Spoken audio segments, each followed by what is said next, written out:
ఈరోజు పాకిస్తాన్లో ఇరాన్కి అలాగే అమెరికాకి శాంతి చర్చలు జరుగుతున్నాయి. ఇంకో గంటలో ఈ శాంతి చర్చలు మొదలవుతాయి. ఇదే టైంలో ఇరాన్ మళ్ళీ లెబనాన్ పైన మెరుపు దాడులు చేస్తుంది. ఈసారి దాడి చేయడం వల్ల దగ్గరగా 180 మంది పైగా చాలా మంది మొన్న 250 మంది చనిపోయారు. సుమారు 1500 మంది చాలా మంది తీవ్రమైన గాయాలతో హాస్పిటలైజ్డ్ అయ్యారు. ఇజ్రాయెల్ అయితే మాత్రం మాకు ఎటువంటి శాంతి చర్చలతో సంబంధం లేదు, తిక్కరేగితే పాకిస్తాన్ పైన కూడా మేము బాంబు దాడి చేస్తామంటూ కూడా హెచ్చరించింది. సో ఇప్పుడు పాకిస్తాన్ పరిస్థితి చాలా దారుణంగా ఉంది. ఈ చర్చలు విఫలమైతే, ఈ చర్చలు అమెరికాకి అనుకూలంగా ఒకవేళ జరిగాయనుకో, ఇరాన్ పాకిస్తాన్ పైన దాడి చేస్తుంది. పాకిస్తాన్ కూడా ఇంకా ఏం చేయలేని పరిస్థితి, ఎందుకంటే ఇజ్రాయెల్ కూడా చేస్తుంది. ఇటు రెండు దేశాలకి శత్రువు అయ్యే అవకాశం ఉంటుంది పాకిస్తాన్. సరే, ఈ శాంతి చర్చల కోసం ఎవరెవరు వస్తున్నారు, అమెరికా నుంచి, ఇరాన్ నుంచి ఎవరు వస్తున్నారు, అలాగే పాకిస్తాన్ నుంచి ఎవరు ఉంటున్నారు అనే దాని గురించి క్లియర్గా తెలుసుకుందాం. ముందుగా అమెరికా నుంచి వైస్ ప్రెసిడెంట్ జేడి వాన్స్, అలాగే స్టీవ్ విట్కాఫ్ స్పెషల్ ఎన్వాయ్, అలాగే Jared Kushner former presidential adviser, అలాగే బ్రాడ్ కూపర్ సెంట్కామ్ కమాండర్. ఇక ఇరాన్ నుంచి Mohammad Bagher Ghalibaf parliament speaker, Abbas Araghchi foreign minister, Majid తాట్ Ravanchi deputy foreign minister, Mohammad Bagher Zolghadr supreme national security council secretary. వీళ్ళు ఈ బృందానికి 168 మినాప్ అనే ఒక name కూడా పెట్టుకున్నారు. ఎందుకంటే అమెరికా టార్గెట్ మిస్ అవడం వల్ల మినాబ్ అనే ప్రాంతంలో బాలికల పాఠశాల పైన ఆ మిసైల్ వెళ్ళి అటాక్ చేస్తుంది. అక్కడ 168 మంది చనిపోయారు. అలాగే ఇరాన్ నుంచి పాకిస్తాన్ ప్రైమ్ మినిస్టర్ షెహబాజ్ షరీఫ్, ఆసిఫ్ మునీర్, ఇషాక్ దార్, మొహమ్మద్ ఆసిమ్ మలిక్, వీళ్ళందరూ కూడా ఈరోజు ఈ శాంతి చర్చల్లో పాల్గొంటారు. ఒక పక్క శాంతి చర్చలు అంటూ ఇంకో పక్క మెరుపు దాడులు కూడా జరుగుతున్నాయి. సో హర్మోజ్ని అయితే ఇప్పటి వరకు ఇరాన్ తెరవలేదు, ఇదైతే క్లియర్. ఈ శాంతి చర్చల తర్వాత మాత్రమే తెరిసే ప్రయత్నం ఉంది. కానీ లెబనాన్ పైన ఇజ్రాయెల్ భయంకరంగా దాడి చేస్తుంది. ఇరాన్ పెట్టిన డిమాండ్స్లో లెబనాన్ పైన, గాజా పైన, మాకు సపోర్టివ్గా ఉంటున్న కంట్రీస్ పైన అటాక్ చేయకూడదు అంటూ కూడా ఏదైతే 10 కండిషన్స్ పెట్టిందో అందులో చెప్పింది. అది చెప్పిన కొన్ని గంటల్లోనే ఇరాన్కి సపోర్ట్గా ఉన్న ఈ ప్రాక్సీ గ్రూప్స్ పైన అటాక్స్ చేశాయి. దీంతో ఖచ్చితంగా ఈ శాంతి చర్చలు విఫలం అవుతాయేమో అని చెప్పి అనుకుంటున్నారు చాలామంది.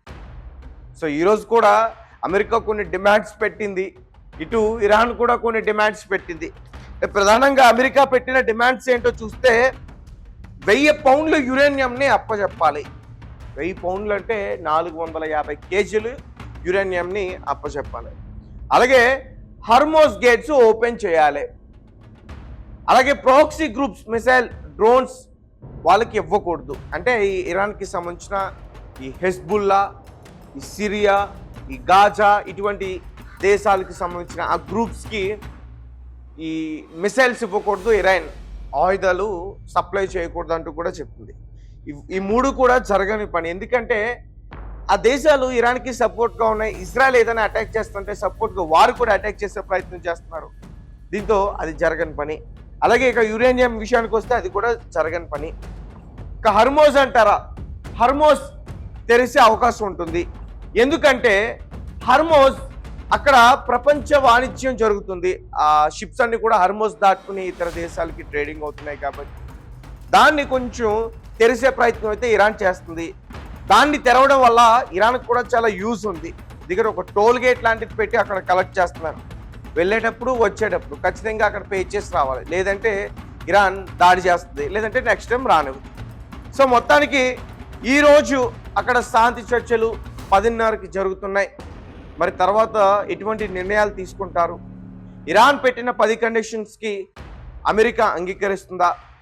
అలాగే అమెరికా ఏదైతే కండిషన్స్ పెట్టిందో దాని గురించి కూడా ఇరాన్ ఆలోచిస్తుందా అనేది ఖచ్చితంగా చూడాల్సిన ప్రయత్నం చేయాలి.